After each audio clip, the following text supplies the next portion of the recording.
Johan van Grant claims he isn't scouring only Leinster for the best talents, but looking all across the world. We're going to talk a little bit about the provincial production lines and the differences between them, and there is quite a disparity. Murray, you were running off a couple of percentages to me there a minute ago, and didn't make for great reading for Connacht, but then populations and all sorts must come into it as well. But it's a discussion worth having. I think it's a discussion that happens quite often within Irish rugby, just among fans. And it's a very complex issue. Just at the IRFU strategic launch, it kind of came up again. Philip Brown, the IRFU CEO, was asked, are you happy with what the provinces, aside from Leinster, are doing with their production line?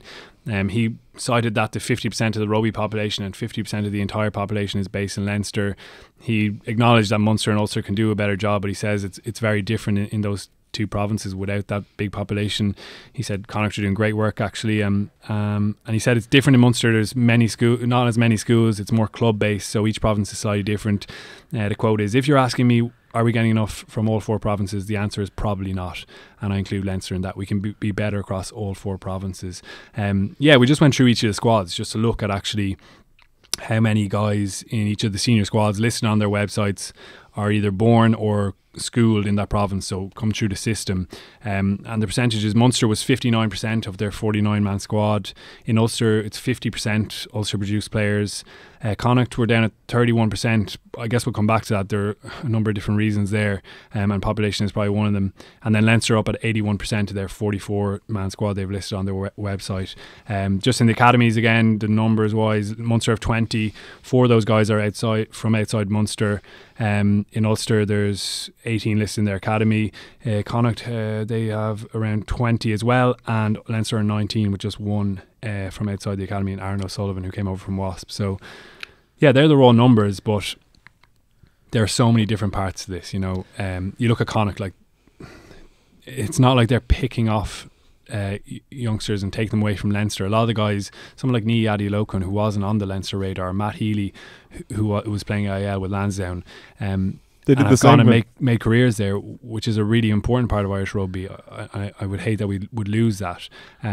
Munster are usually the target of a lot of the criticism here, particularly with Joey Carberry and now Nick McCarthy going to join him next year, and also the signing of those 2 South African youngsters, Matt Moore, who's an outside centre, and Keenan Knox, who's a very big, promising tight head.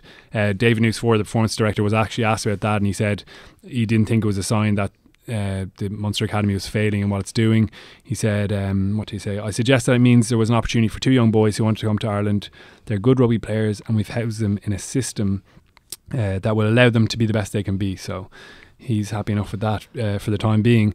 Provincial identity has been a massive part of Irish rugby, especially when Munster kind of set out the stall by winning those 2 Heineken Cups, and then Leinster following through with massively important homegrown core to both of those teams. I suppose, to play devil's advocate, you kind of have to ask the question, is that now, I don't know what you think, Andy, is that the only way to be successful for an Irish province, that it is all based around homegrown players?